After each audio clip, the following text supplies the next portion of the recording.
Estamos aqui falando sobre autismo. E por que estamos falando sobre autismo? Primeiro, porque eu falo mais sobre isso, é um programa que tem a saúde mental como, né, o seu assunto fundamental, principal, primordial. Foi inclusive objeto da campanha Janeiro Branco, iniciada aqui em Uberlândia, eleger e elevar a temática de saúde mental a um posicionamento de destaque. E agora, dia 2 de abril, é o Dia Mundial, né, da conscientização sobre o autismo. Então, os nossos programas até lá vão falar sobre essa temática, com pessoas que entendem do assunto, que lidam com a questão, lidam com pessoas, né, autistas, e tem muito a contribuir.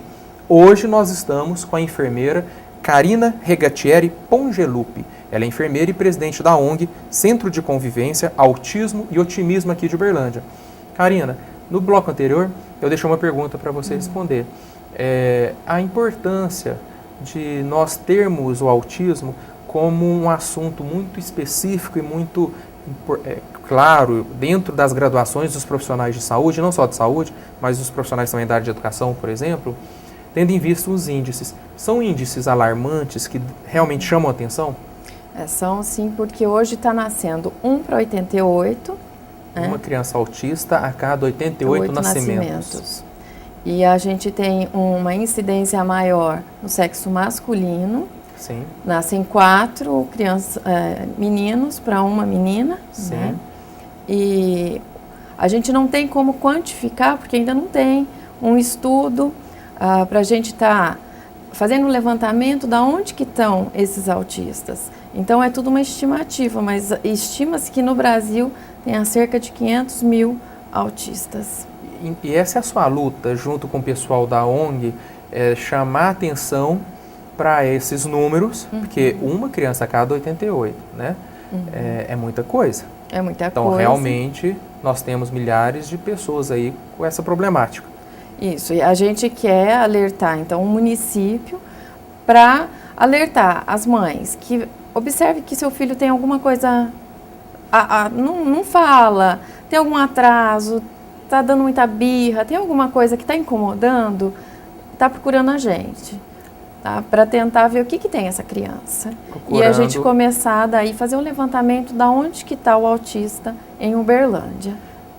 Eu imagino que não dê para nós colocarmos num programa de meia hora todas as discussões, as características, os critérios diagnósticos completos, inclusive porque imagino que haja muita discussão ainda a respeito, né?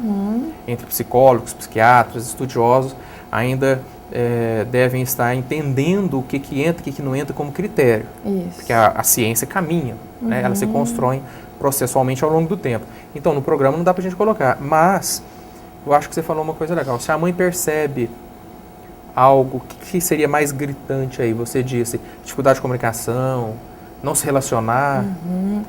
A criança não olha no olho, né? Ela está sempre quietinha no canto dela.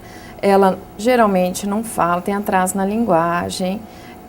Não consegue ir na escola. Se vai na escola tem muita reclamação, né? Então são coisas assim que a mãe, ela percebe que está incomodando demais. No próximo programa, o programa da próxima semana, nós vamos entrevistar uma mãe, né? De uma criança, hoje adulta, né? Autista, e ela vai poder falar como é que ela despertou para isso e pode ajudar, né? Isso. Porque você está dando algumas dicas e orientando essas pessoas a procurarem ajuda. Exatamente. Outra coisa que foi, em 2013, foi lançada a diretriz, né, e reabilitação no transtorno do espectro do autismo. Sim. E essa diretriz, ela é para a área da saúde, né? Para lá na unidade básica de saúde, como é que eu faço esse atendimento? E o principal é o diagnóstico precoce. Quando eu faço o diagnóstico precoce, o que eu consigo? Melhorar a qualidade de vida, não da criança só, mas da família. E o nosso objetivo é a família, porque se o cuidador ele não estiver bem, ele não vai dar conta de cuidar dessa criança. E o que acontece? A gente está tendo diagnóstico tardio. E quando a criança chega para receber algum tipo de tratamento, ela já está totalmente desestruturada e viciada em alguns comportamentos. Sim. E isso desestrutura totalmente a mãe, o pai e os irmãos. Sim. Né? A mãe gera um outro problema com a mãe, porque ela acaba pedindo, se ela trabalha, ela vai parar de trabalhar. Então a gente tem um outro problema social. As famílias geralmente são carentes, né? E aí fica sem trabalho, o pai chega cansado em casa, não dá conta daquela situação que ele está vendo, então vai ter separação, a mãe fica sozinha com esses filhos e não tem para onde ir. Isso você está falando a partir de experiência, de conhecimento de causa, né? Exatamente. Karina? De ver famílias se desmantelando a partir de uma questão que não sabem como lidar, descobriram tardiamente, aí não tinham o que fazer, a mãe precisa ficar em casa, o pai... Realmente acontece esse drama, vai desdobrando, né? E a criança, daí ela fica como se fosse um louquinho, né, dentro de casa. Por quê? Você se coloca no lugar dela. Eu quero uma água, mas eu não sei falar o que eu quero. Sim. Eu estou com sede, eu preciso tomar água. E aí? Eu vou começar a quebrar uma coisa, bater na outra pessoa. E faz daquela casa uma enorme tortura para todos os membros, né? Sim. E é nesse sentido que a gente, da associação, quer trabalhar.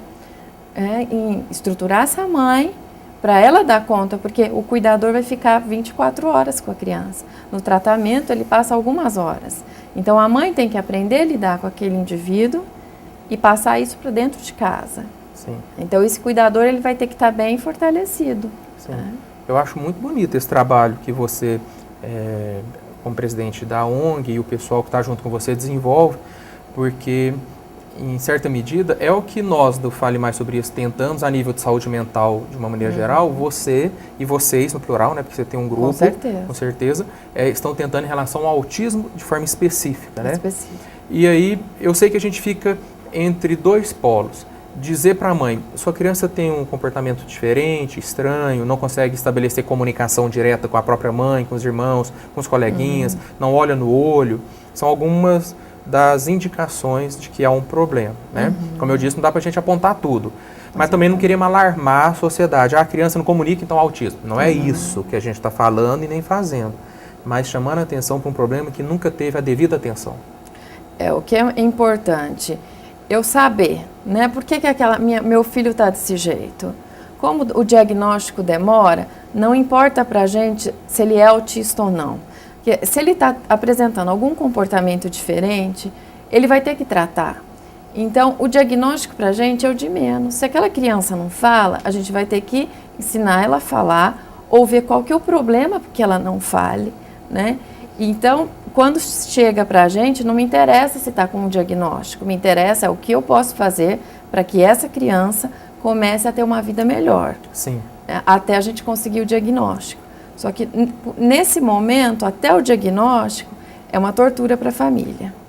Aí, ela começa a ir no médico, e o médico dá N hipóteses. Aí vem outra questão para a família, né? O que meu filho tem e se for autismo mesmo. Sim, sim. A partir do momento que ele chega no diagnóstico, é outro transtorno, porque aí vem o luto para a família.